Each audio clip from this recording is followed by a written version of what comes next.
Всем привет, дорогие друзья! С вами я, Александр Михаленко, и сегодня у нас максимально мистическая погода. Мы в лесу, здесь туман. Друзья, мы сейчас находимся в Старом Крыму. Сегодня у нас такая большая должна быть программа. Посетим армянский древний монастырь Сурбхач, потом отправимся на Старокрымское водохранилище. Покажу вам место, где готовят самую вкусную окрошку в Крыму. Покажу вам место, где продают самые вкусные сладости крымские. И, конечно же, покажу вам первоцветы. Уже куча подснежников в лесу, поэтому, надеюсь, видеоролик будет интересным. Не перематываем, смотрим до конца. Ну, а мы с вами начинаем. Погнали! Вы только посмотрите, какая сегодня у нас погода. Просто такой туман, друзья, очень-очень густой, буквально 30 метров, и уже ничего не видно. Мистика прямо у нас на глазах. Ладно, давайте отправимся в этот древний армянский монастырь. Вот здесь написано на армянском языке Сурбхач.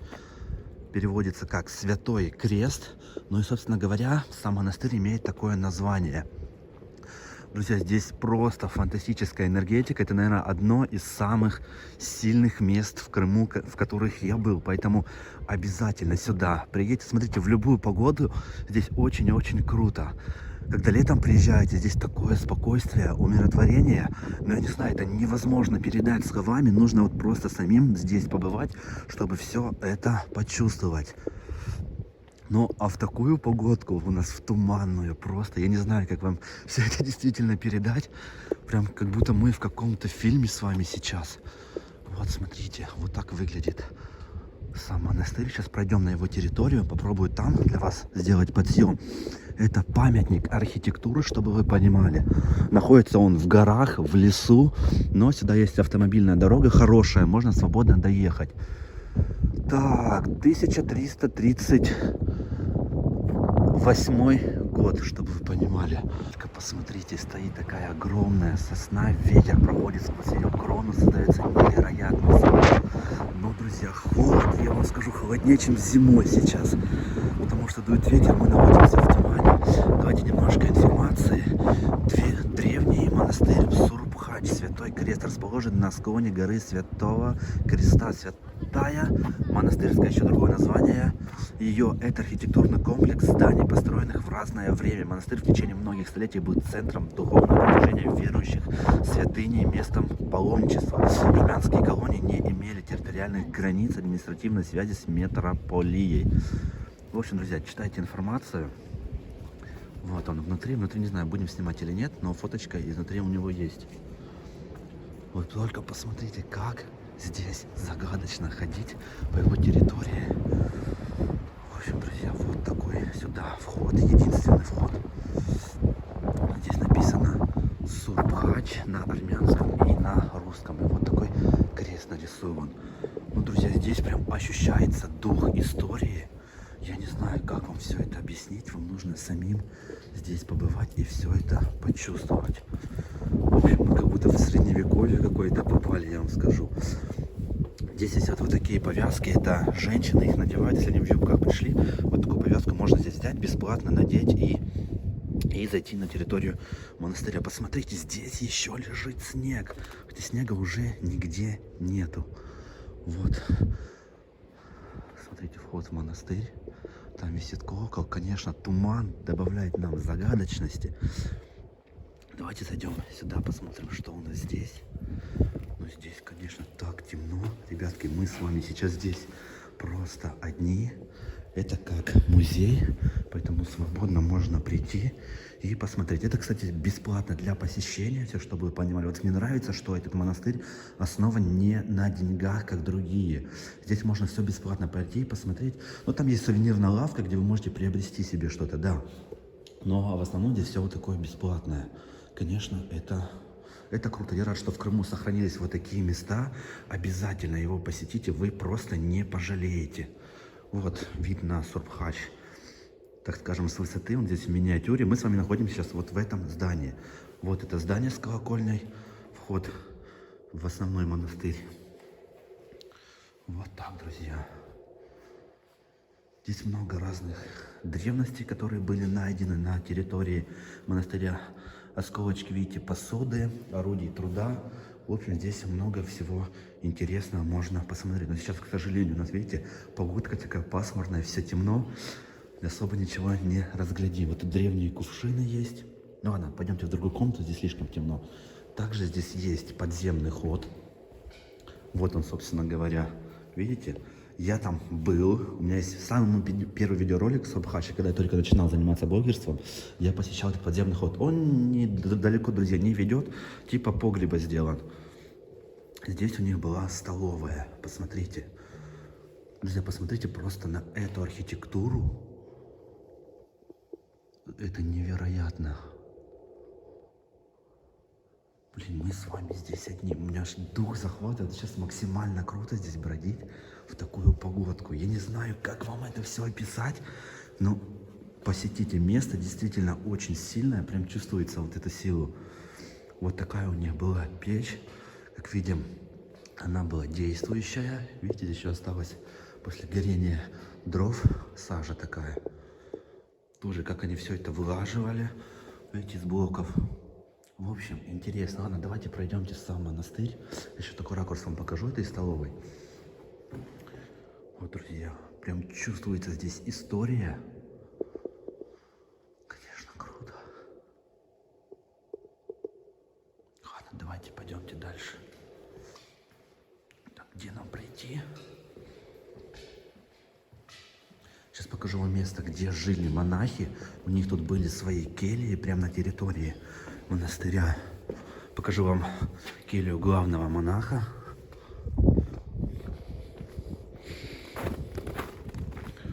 Вот она здесь находится. Ну, холодно, конечно. Вот, друзья, здесь такой дворик. Он тоже со всех сторон огражден каменной стеной. И, собственно говоря, вот здесь такие кельи. Самая главная келья находится вот здесь. Обязательно зайдите в нее. Посмотрите. Вот здесь жил самый главный. И у него, посмотрите, какой потолочек был. Архитектура сохранилась с тех времен еще. Как раньше люди умели все это делать. Соединять эти блоки. Это просто какая-то фантастика. Даже вот ласточка гнездо себе здесь свила. Место очень хорошее. Но, как видите, потолок здесь тоже с какими-то узорами. Очень интересно. Вот такая вам небольшая экскурсия по армянскому монастырю. Но здесь уже обычные такие кельи, вход в них закрыт, потому что может какой-то, наверное, обвал произойти или что. Но здесь у них, они уже жили поскромнее, у них поменьше места, и потолочек такой уже обычный. И вот здесь, на территории, был когда-то колодец с водой. Здесь был родник, друзья. Но сейчас не знаю, почему его закрыли, он сейчас не работает. Родничок, вот в этом месте был родник раньше. Сейчас его уже нету. В общем, вот такие кельи. Очень... Так, это что у них была? Система водопровода, скорее всего, потому что, видите, какая-то старая идет керамическая еще труба. Либо это был сток, чтобы вода стекала, а не задерживалась здесь. Да, это, скорее всего, ливневка древняя. Вот так, друзья. Ладно, давайте отправимся в сам монастырь. Покажу вам его изнутри. Просто обстановка такая. Вот вход.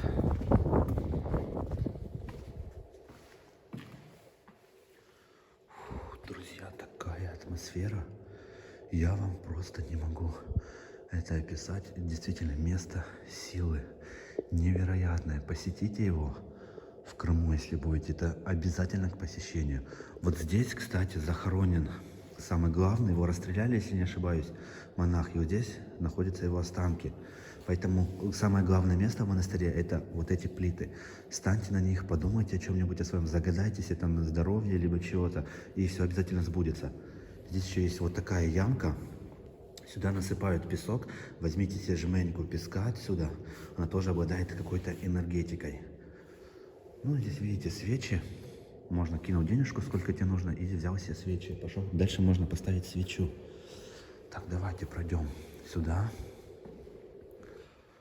Конечно, друзья, атмосфера здесь непередаваемая. Такого нет ни в одном монастыре Крыма. Но я такого точно нигде не видел. и не ощущал по ощущениям здесь. Просто невероятно. Смотрите на эту архитектуру. Как раньше могли строить такие храмы. Вот здесь прям такой купол. Там раньше была рисунок, либо мозаика. Сейчас, к сожалению, уже до наших дней не сохранилось. Мы здесь одни. Я первый раз, когда я здесь один, вообще никого нету.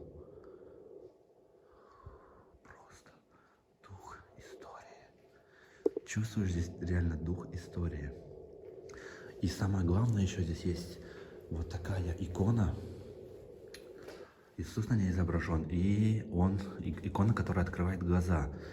Если вы долго... Некоторым открывает глаза, некоторым нет. Нужно смотреть. Видите, у него вообще закрытые глаза. Но когда долго смотрите, создается ощущение, что он их открывает. Поэтому вот посмотрите и напишите в комментариях, открылись ли глаза у вас, либо нет. В общем, вот такое интересное очень место, с такой историей, с такой энергетикой. Я вам рекомендую его обязательно посетить в Крыму, если вы здесь будете. Вы точно здесь будете, если смотрите этот видеоролик. Ну, друзья, мы с вами отправляемся дальше бродить по старому Крыму. Армянский монастырь Сорбхач к посещению обязательно. На территории имеется 3 вот таких источника. Это самый верхний получается. Летом они, кстати, были пересохшие, но сейчас, как видим, появилась вода, поэтому можете взять с собой бутылочку и набрать воды. Давайте спустимся ко второму источнику, посмотрим на него. Он такой самый интересный в плане архитектуры. Итак, спустились ко второму источнику. Посмотрите, он выглядит намного интереснее, потому что здесь есть какие-то такие надписи на армянском языке, какие-то узоры. Кстати, второй источник тоже у нас теперь с водой. Летом он тоже был пересохший. Сейчас, как видим, появилась вода. Посмотрите здесь, какие узоры древние, друзья. Очень красиво, очень необычно. Место, которое нужно 100% посетить. Смотрите, скорее всего, это источник какой-то жизни, потому что вот эти штуки похожи на кипарисы. Смотрите, какие здесь ровненькие, красивые. Да, там вот птицы на них сидят. Поэтому, друзья, кто хочет не болеть, пьем воду отсюда, набираем. Вот так. И третий источник находится у нас чуть ниже. Вот третий источник, он работал даже летом. Там была вода и летом. Все набирали воду в нем. Есть вот такие ступеньки оборудованные. Давайте спустимся. Посмотрим, если там сегодня вода. Но если она летом была, то и сегодня 100% будет. Да, друзья, вот он третий источник, в котором вода даже летом не пересыхала. Вот здесь все набирали воду.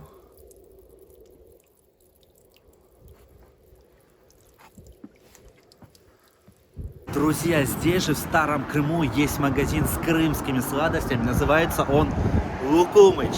Здесь самые недорогие цены по всему Крыму, поэтому вы можете сюда приехать, либо заказать у них на сайте.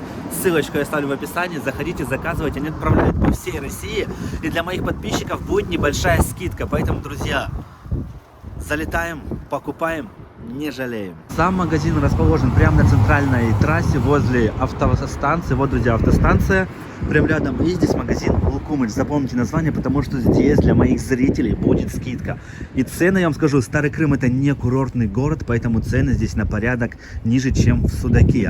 Поэтому залетайте, приезжайте, покупайте сладости по дешевочке. Давайте зайдем, посмотрим на ассортимент, что здесь у нас есть вообще в продаже. Так, посмотрите, вот такой, друзья, рахат лукум. Выглядит прям очень и очень аппетитно. Супер. Смотрите, очень большой выбор продукции. Обращайте внимание на цены, можете сравнить их с другими магазинами. Вот так, друзья, просто очень и очень вкусно. Также имеются крымские чаи. Крымские, да, у вас? Да, вы можете показать? самые свежие, самые классные, без красителей и без консервантов. Смотрите, прозрачная упаковочка дает нам возможность видеть состав. Ага. Все описано, все Вот шикарно. так, друзья. Из натуральных крымских трав и других ингредиентов. Также, смотрите, можно заказать себе на дом вот такую посылочку, либо подарочек для кого-нибудь, либо на 8 марта. Вот так красиво упаковывают. Лукумыч, посмотрите. Выглядит прям очень красиво. Так, вот сейчас более подробнее продукт нам расскажет продавец. Добрый день, всем привет! Смотрите, у нас шикарная турецкая чурчхела есть. Она идет без сахара, только соки и только орешки. Ассортимент у нас самый лучший. У нас шикарная халва. Есть турецкая халва коска. Есть наша крымская Это крымская, арахисовая, да, с разными вкусами. И грецкий орешек здесь, и дынная, и на гранате она, и с разными орешками. Очень много-много. А это большой торт тоже халва, Это да? халва коска, очень вкусная, тахинная. Она идет с шоколадом, а здесь у нас смесь орешков, а здесь с фисташечкой. Ассортимент очень хороший в этом. Продукция всегда самая свежая, с фабрикой. Мы работаем напрямую с фабрикой, на самые хорошие цены и самая свежая продукция. Так, а вот это что такое? Это тирамису. Эту пахлаву заливают горячим молоком и покрывают шоколадом. А еще у нас есть крымская продукция. Вот такие шикарные орешки и сухофрукты в шоколаде. Здесь просто обалденный аромат. Так, здесь миндаль, да? Миндаль, фундук, кешью, курага, чернослив. Огромный ассортимент. Посмотрите, какие они все яркие и очень вкусные, ароматные. То есть это все в Крыму делается? Это все Крым. Это делает только в Крыму. Мы переместились на Старокрымское водохранилище, и конкретно я сейчас стою на том месте, где когда-то была вода. Если посмотреть на плотину, покажи плотину. Вот, видите, уровень воды был, ну, по вот эту бетонную плиту, по эти бетонные плиты когда-то. Сейчас он, конечно же, намного уменьшился, но метров на 10, я думаю, точно. Но того запаса, который есть, его еще хватит Старому Крыму на сезон точно. Поэтому здесь перебоев с водой никаких нету. Старый Крым с водой. Подойдем поближе к воде. Посмотрим, что там. Вот, друзья, это было дно водохранилища. Видите, здесь такая илистая порода, проваливается. Здесь встречается разный мусор, который нужно чистить, пока воды нету.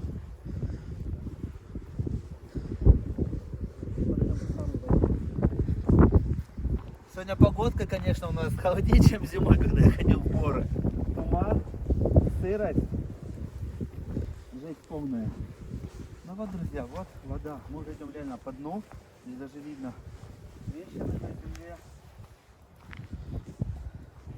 И вот само водохранилище. Здесь у нас тонем. Здесь отражение каких-то водорослей, видите, зеленые такие. Подсни поближе. Если не провались. Вот такое водохранилище. Квадрокоптер запускать, наверное, не будем, потому что при такой влажности его запускать, друзья, нельзя. Вернемся сюда обязательно в солнечную погоду, запустим его, посмотрим, как это все выглядит со стороны. Ну а пока вот такая картина. Но уровень воды действительно стал ниже. Также на днях посетим Симферопольское водохранилище, посмотрим, сколько там воды. Судя по новостям, которые пишут, говорят, что там вообще уже нет воды. Ладно, приедем туда и обязательно посмотрим. А сейчас отправляемся есть самую вкусную окрошку в Крыму. Я, когда езжу по городам Крыма, во всех кафешках пробую окрошку. И конкретно в этом месте, напротив автостанции Старого Крыма, есть кафешка, называется она Зенгин. Короче, не знаю, как она читается правильно, запомните название. Здесь готовят самую вкусную окрошку в Крыму. Пойдемте попробуем. Но тут шурпак, другие блюда тоже вкусные. Очень мне понравилась пицца, которую здесь готовят. Но конкретно я, чтобы заказать окрошечку, покажу вам ее. Погнали! Ну что, друзья, вот и пришла наша окрошка. В конце я покажу чек на двоих, сколько нам всего это вышло. Я просто обожаю здесь окрошечку. Поближе ее подсними. Отсюда. Смотри, какая. Она сделана из самых там обычных продуктов, но, друзья, она безумно вкусная. Я на квасе сразу говорю, не люблю окрошку, здесь другая. Попробуйте, напишите свои там комментарии. Просто топ, вкус детства. Очень вкусная. Нужно было еще лепешку взять, но мы вместо лепешки пиццу заказали. Чтобы показать вам, какие здесь шикарные пиццы готовят. Скажут, проплаченная реклама, но, друзья, это не реклама проплаченная. Окрошка божественная, однозначно лучшая в Крыму здесь. И взяли вот такой салат морской, я его ни разу не пробовал, но выглядит довольно-таки аппетитно. Здесь у нас что, мидии, креветки, оливки, в общем, друзья, море, салат из морепродуктов. Тоже его попробуем, дальше расскажу, какой он на вкус. И самое главное, здесь недорогие цены. Поэтому будете здесь, посетите. И, конечно же, жду вас ваш отзыв про это кафе в комментариях у себя. Пришла наша пицца. Стоимость пиццы, друзья, всего лишь 300 рублей. Если в Судаке это будет вам стоить 400-450, то здесь куриная пицца 300 рублей. Посмотрите, какой здесь мяско, какой здесь сыр. Сыр здесь, смотри, как тянется. О, как в фильмах настоящий. Она здесь невероятно вкусная.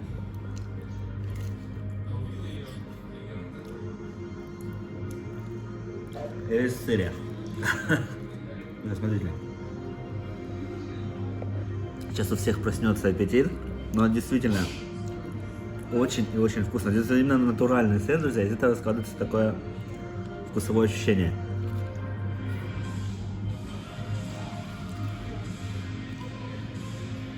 Поэтому, если будете в Крыму, хотя бы пиццу, но попробуйте. По пути из Старого Крыма в Судак решили заехать в заброшенный детский лагерь, который называется Отважный. Находится он недалеко от Судака. И посмотреть, что здесь изменилось. Потому что сейчас в Форосском парке прям строится какой-то детский комплекс. Хотя здесь огромнейшая территория, друзья, заброшенная. Напоминаю, что еще в 2014-2015 году этот детский лагерь функционировал. Здесь отдыхали дети. А сейчас здесь полностью все заброшено. Давайте пойдем посмотрим. Сначала автобус. Здесь два на территории автобуса. Один был более новый, но его тоже уже разобрали. И тот, который остался, сейчас глянем на него. Но здесь место идеально подойдет для каких-то таких мистических фотосессий постапокалиптического Крыма. Кто-то уже, видно, себе песок добывал. Да, друзья, автобус вообще полностью разрушили. Раньше здесь даже были сиденья, когда я еще впервые здесь побывал. Сейчас же здесь вообще все разрушено. Но для фотосессий место нормальное. Смотрите. Кто хочет себе фотосессию в таком стиле ужасном, приезжайте сюда. Лагерь сейчас открытый. Насколько мне известно, Симферополь его забрали себе и сейчас ищут какого-то подрядчика, чтобы его восстановить. Но его уже, друзья, не восстановить, все здания пошло, потому что они уже потрескались, там трещины огромные. Сейчас вам все это покажу. Ну и пройдемся по его территории, посмотрим, что здесь вообще изменилось. Вот здесь находится хозпостройки, здесь хранилась посуда, постельное белье, ну и разные вещи. Давайте посмотрим. Вот тут кабина от УАЗика валяется. Просто, видите, друзья, много построек. Охраны никого здесь сейчас нет. Да и не было ее здесь никогда. Так, заходим в это здание. Как видим, крыша обвалилась. Ее не украли, она обвалилась, скорее всего, от того, что здесь много снега на нее упало. В этом здании хранилась посуда. Вот с этих тарелок когда-то ели дети в детском лагере. Как видим, просто бросили здесь все, оставили, ничего даже не повывозили. Какие-то вот тарелки, склянки, кружки. Ладно, давайте отправляться дальше. Быстренько вам его покажу. Пройдемся по некоторым комнатам. Зайдем в детские корпуса, посмотрим, что у нас там. Конечно, друзья, ходить здесь страшновато. Посмотрите, вот здесь хранилось постельное белье. Здесь крыша тоже уже просела, поэтому находиться здесь небезопасно. В общем, видите сами, сколько здесь всего есть. Вот такие остались кассеты для видика. В общем, полная жесть. Ладно, давайте отправимся в детский корпус, посмотрим, как там жили дети. Мы зайдем в это здание, посмотрим, что там в нем. Тут была даже какая-то мебель. Давайте заходить. Надеюсь, здесь никого нету. Но кто будет в лесу жить в такой холод, без отопления, без ничего? Да, друзья, здесь, короче, навели шума. Все разбито, все разрушено. Как будто мы попали в какой-то заброшенный город. Но сами видите, какая здесь обстановочка стрёмная. Здесь была душевая кабинка, но унитаз еще сохранился. Жаль, что темно, наверное, ничего не будет видно. Давайте отправимся в тот корпус, где жили дети. Покажу вам этот корпус и как-то здание разрушается то. Вот мы подошли ко второму автобусу, который находится здесь. Какие-то звуки, друзья, и страшные. Ладно, давай, может идти кабан, либо птица. Ладно. Вот находится здесь такой тоже автобус. Но когда я его впервые снимал, он был в более хорошем состоянии. Сейчас видим, тут все достали, движок из него. Там были новые сиденья, новые люки. Идем сюда. Ну, в общем, автобус был практически новый. Посмотрите, какие двери. У нас даже в городе сейчас нет таких новых дверей, как в этом автобусе. Но, как видим, стекла тоже повыбивали, поворовали. В общем, полная здесь разруха. Сейчас отправимся в корпус, который находится вот здесь напротив. Если пройти дальше, там много корпусов этих есть. Есть также столовая. Ну давайте в корпус заглянем, посмотрим на комнату, в которой жили дети. Конечно, бродить здесь в такое время, когда на улице холодно, никого нету, страшновато немного.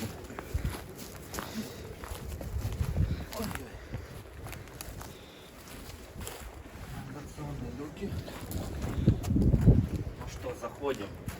Вообще страшно сюда заходить даже. Там темно. Вот так, друзья, давай. Вот здесь такие картиночки можно встретить с детьми, страшно. Как будто мы действительно в фильме ужасов каком-то. Ладно, давайте дальше пройдемся. О, здесь прикольно. Вот в таких комнатах жили дети. Такие рисунки вот на стенах остались. Видим, комнаты разноцветные. Но мебели уже нет. Когда я буду, здесь будет кровати. Так, ну ты снимай. Но мы движемся дальше. Если правда сейчас напугает, будет, конечно, эпично. Где я хотел показать вам, как здание разрушается. Вот, друзья. Здание уже это не подлежит восстановлению. Смотрите сюда. Видите, эту трещину? Проходите сюда. Вот такая трещина, просто поехало здание, она идет над всей этой стеной, под крышей, и находиться здесь уже небезопасно. Ни нам, ни детям. Поэтому такое здание только под снос, и строить на месте только новое. Холодно, не могу. Ну, давайте дойдем до конца. Друзья, если ролик собирает 10 тысяч лайков, я остаюсь один на ночь в этом лагере. 24 часа в лагере. Как вам идея? Давай покажем, что здесь еще остались. Матрасы. Вот, друзья, такие матрасы остались здесь. Где-то на них спали люди. Вот так вот. Ну, друзья, и как я вам обещал, уже первые крымские первоцветы, подснежники появились у нас в лесу. Еще пару дней тут будет вообще все белое. Посмотрите, какие они красивые. Выглядит просто невероятно круто. Так, iPhone, фокусируйся на подснежниках. Вот так, друзья, выглядят подснежники у нас в горах. Как и обещал, показываю. Смотрите, какой здесь полянка. Уже так, фокусируемся, все белое, как будто снег выпал. Очень, конечно, зрелищно они смотрятся. Они, кстати, такие большие уже здесь выросли. Посмотрите, какая красота, друзья, в крымском лесу. Жаль, что сегодня нет солнышка. Холодно гулять. Но давайте подсниму немного еще для вас подснежников. Вот такие, друзья, стоят в лесу. Скоро зацветут дикие пионы, тюльпаны. Вот тогда начнется настоящая красота в Крыму. Ну и подснежники, конечно, тоже очень круто. Не нужно их рвать, друзья, они занесены в Красную книгу. Вот так. Леса Крыма радуют нас, обычных людей. Скоро отправимся в одно интересное место, которое вы просили. И, насколько мне известно, там вообще огромнейшие поляны с подснежниками. Намного больше, чем здесь. Поэтому я постараюсь для вас все снять максимально красиво и интересно. Смотрите. Блин, ну просто прекрасно наблюдать за ними. За подснежниками. Такая красота у нас. Вот она, настоящая крымская весна.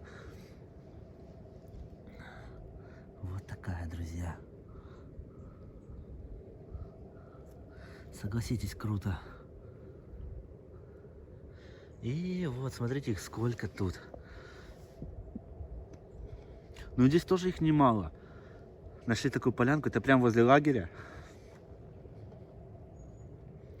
Вот так растут крымские подснежники. Теперь вы точно видели все. Ну что, друзья, вот такой получился насыщенный сегодня видеоролик. Побывали во многих интересных местах. Показал вам, где самая вкусная окрошка. Показал вам, где самые недорогие, вкусные крымские сладости. Обязательно их попробуйте там. Ну и много других мест. Обязательно еще вернемся в Старый Крым, потому что я знаю еще про одни интересные места, про которые вообще никто не знает. Покажу вам, поэтому подписывайтесь на канал, чтобы это не пропустить. Приглашайте своих друзей. Конечно же, ставим лайк этому видеоролику, пишем свой комментарий. Ну и, друзья, все. Встретимся уже завтра в новом видеоролике. С вами был я, Александр Михаленко. Всем пока. Итак, друзья, мы приехали домой. С собой взяли вот такой набор сладостей. Сейчас вам покажу, что входит в этот наборчик. Распечатаем его и попробуем на вкус. Оценим, насколько он вкусный. Давайте вам поближе его покажу сначала. Вот так он красиво выглядит. Такой набор сладостей можно заказать у них на сайте с доставкой по всей России. Вот, друзья, такая коробочка, такие ленточки под цвет магазина. Распаковываем. Но только что-то он не распаковывается у нас. Ага, вот.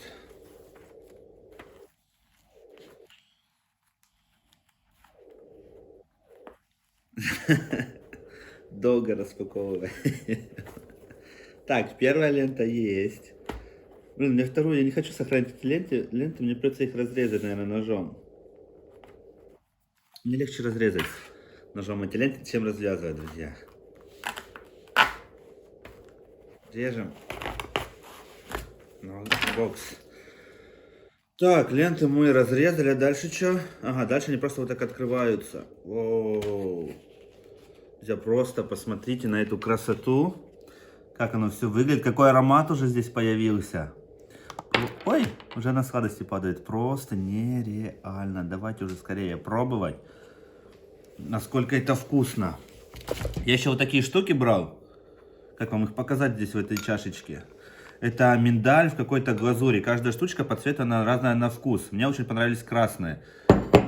Так, а здесь с чего бы начать пробовать? Так, наш кофе. Наш кофе.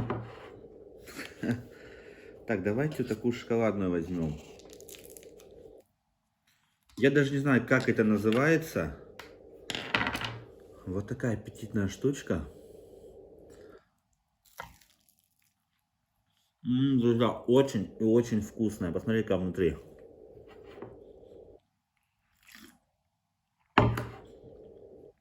Даже непонятно, что она состоит. Мед с орехами, что ли? Кто разберется, пишите.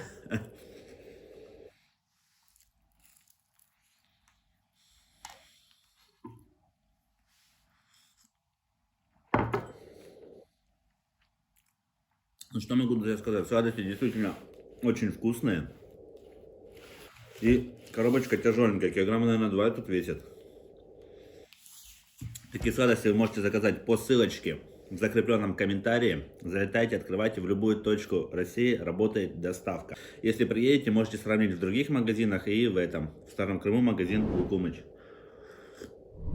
И набрать уже родственникам в подарки, друзьям. Я думаю, они будут очень рады, когда к ним придет такой сладкий подарок.